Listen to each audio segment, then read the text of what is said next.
Goeiedag geliefde en welkom by ons laaste oordenking van hierdie week se reis deur die krag van ons woorde. Dit is ongelooflik wat ons alles ontdek het, wat ons geleer het van hoe ons gedagtes en woorde ons hele lewenspad en lewensrigting eintlik kan vorm, tot hoe die kleinste aanpassing in wat ons sê so 'n enorme groot verskil kan maak in ons lewens. En vandag sluit ons af met 'n ernstige en tog so kragtige aanmoediging van Jesus self.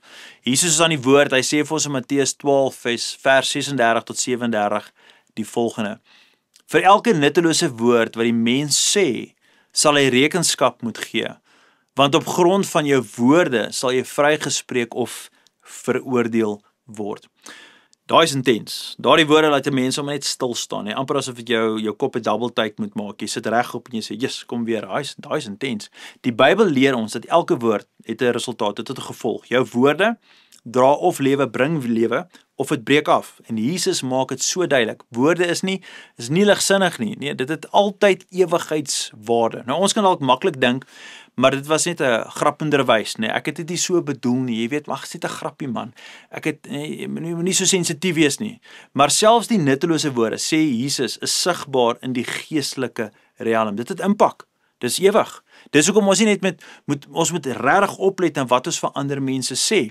Maar ons moet verstaan, dis nie net wat ander mense oor ons sê nie, maar ons moet regtig oplet wat uit ons eie monde uitkom. Is ons woorde, is dit lewegewend? Of is dit woorde wat dood veroorsaak, net dooie woorde wat verwar en afbreek en seermaak, nee. So, is die vraag, hoe bewus is jy van jou daaglikse woorde gebruik, jou woordgebruik? Wat praat jy? Wat sê jy? Wat kom uit jou mond uit? Sê jy dinge wat lewe bring in jou huis, by jou werk, tussen jou vriende, jou kollegas, Jesus geliefdes? Ons is 'n week weg weer van Springbok rugby, nee? En ek weet, ons het Afrikaners en die wat rugby kyk, ons raak opgewerk, ons raak opgewonde.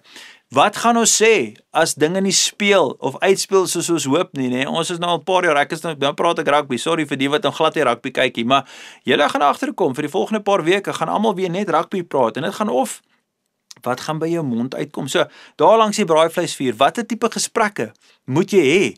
En dan saam met dit, watter tipe gesprekke moet jy vermy?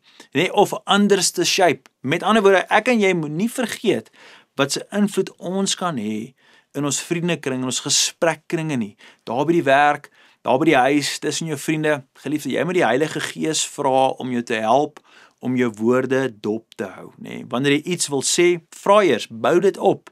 Is dit waar? Is dit nodig? Is dit goed? Is dit aanneemlik? Is dit aanvaarbaar?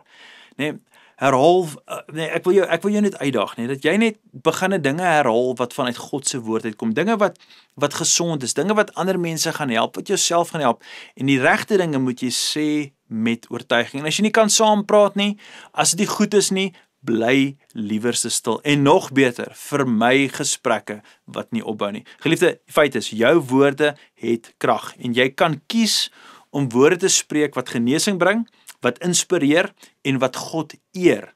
Dis die verskil wat klein dinge maak. Een sin, een woord op 'n slag. Nou, dankie dat jy saam met ons gegroei het en beweeg het hierdie week. Ek weet hierdie week was uitdagend om te dink oor hoe ons praat, en ek hoop regtig jou hart het geskuif. Dankie vir al die kommentare. Dankie vir alles wat julle deel, vir die e-posse wat ons kry. Ons waardeer dit so baie. Môre op hierdie platform gaan ons splinternuwe kollega Caleb Barkhuis, en hy gaan hierdie woord vir ons saamvat, hierdie weekse oordenkings gaan hy vir ons saamvat in 'n boodskap, en ek wil uitdaag om in te skakel en môre saam te luister. As jy vir jong Caleb ontmoet, moenie skrik nie. Hy's 'n geordende pastoor, hy's nie hier by ons span by Beleef, en ons is so dankbaar dat hy deel gevorm het van ons span, en ek hoop dat jy sal inskakel môre, en dan sommer, doen my 'n guns, los daar 'n kommentaar terwyl hy preek, sê vir hom wat jy dink, en hoe jy dit waardeer, en as jy kan opbou, bou op. Nee, dankie vir julle liefde, dankie vir julle omgee, dankie julle saam met Beleef beweeg. Ons waardeer julle. Gaan in vrede. Totsiens.